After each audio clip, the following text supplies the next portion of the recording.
All right, today's video, we're talking about how do we bring things into our horse? Like, new things, old things, our tack, our stuff, my coat, tools, whatever I might want to bring into my horse. Like, what's the protocol? How do we get it from, outside the horse to in and, on the horse and have the horse feel okay and safe about that?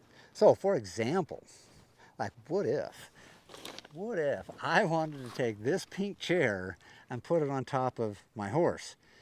Like, can I just open this thing up and just go put it on my horse? Just like open it up and be like, let me put this up on here.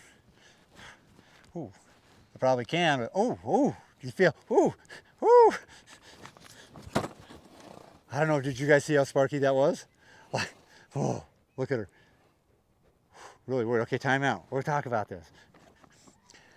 Why did she get so edgy, right? Did you feel her? I did.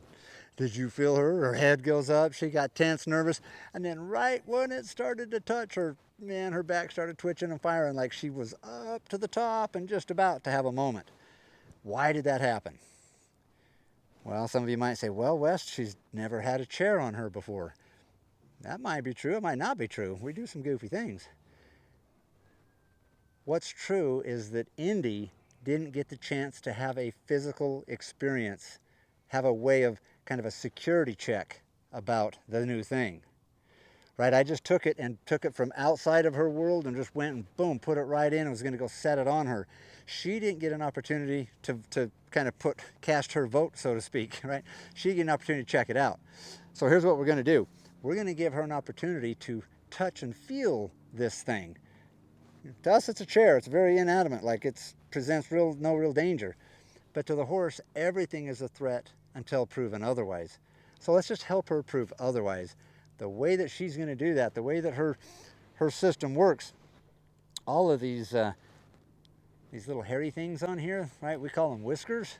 All of these little hairy things on here are called vibrissae.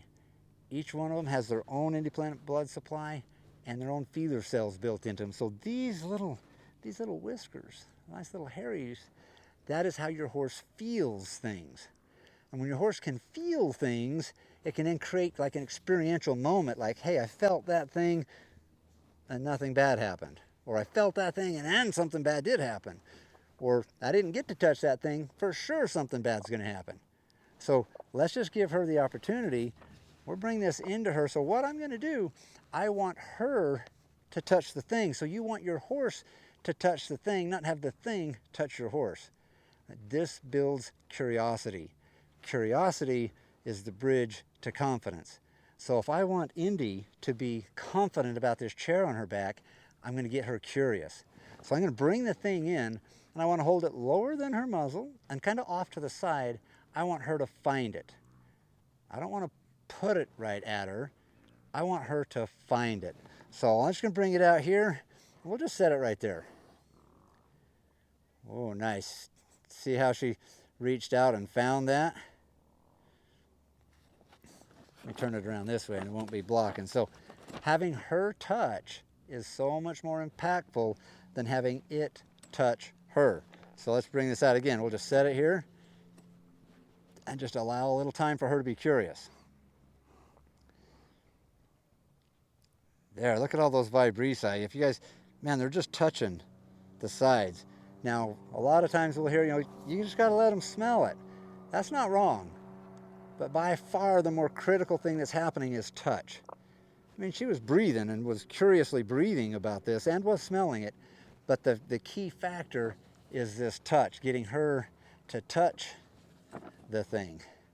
And then after she's touched it, right, and kind of had an experiential moment with it, then we can kind of go in and have it touch her. So she's touched it a couple times right there with those vibrissae. Let's just see how this goes now. Can I bring it past her nose and does she get any curiosity about it?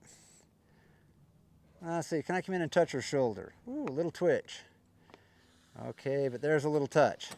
Now let's just get out and let her be curious again and just relax and just let that moment just kind of be a moment.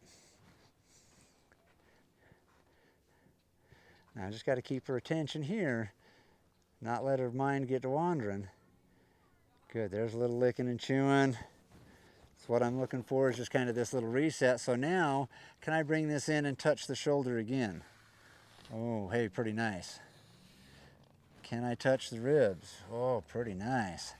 How about to the hip? Pretty nice. Now let's just leave it. Let her have another little moment here.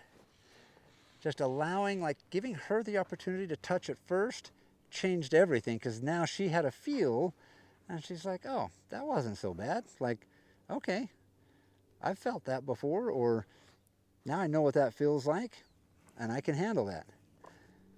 There's a little lick and chewing again, a little reset. So now, right, if I take this chair and I'm like, hey, Indy, I want to put this thing on you, and I bring it up here and set it down, notice we didn't even have not even a single muscle twitch. Ooh, yeah, we're a little worried about it for sure. Let's just relax right here. Good girl. Good. Now I want to just see if she can relax, put her head down right here. I'm going to just go and hang out with her. Come here, girl. Here we go. You're okay. Good job. Let's just relax. Good. So can she be nice and relaxed with that chair up there? Good job. A little twitchy. So now, right, we've had this experience. Let's take this off. Bring it out here. Let her have another little touch if she wants. There's some licking and chewing. Right, we're just taking little steps and just help her out along the way with sight, sound, and touch, and getting her to where she can build confidence through this curiosity. Her touching this, that curiosity, man, that is the good stuff. All right, one more time. So now can we just bring this up here, set it on her, and now can we be okay with that? Pretty okay to me. I dig it. So imagine if they had little experience, little things. Bring it in. You want them. You want your horse to touch the thing first. You want your horse to touch it 2, 3, 4, 5, however many times your horse wants to. That's how many times you want them to touch it before it touches them. Because once your horse makes that connection and decides that things are okay and starts to putting in safety into it and like, okay, I'm okay with this, then the thing can touch your horse and they're not triggered. They're not going to be edgy. They're not going to be triggered up into that fight-flight mode. Awesome. Hey, so if anybody wants to go for a ride with me, you don't even need to bring a saddle. I'll just put you right up there in the queen chair and take you for a ride. Let's go.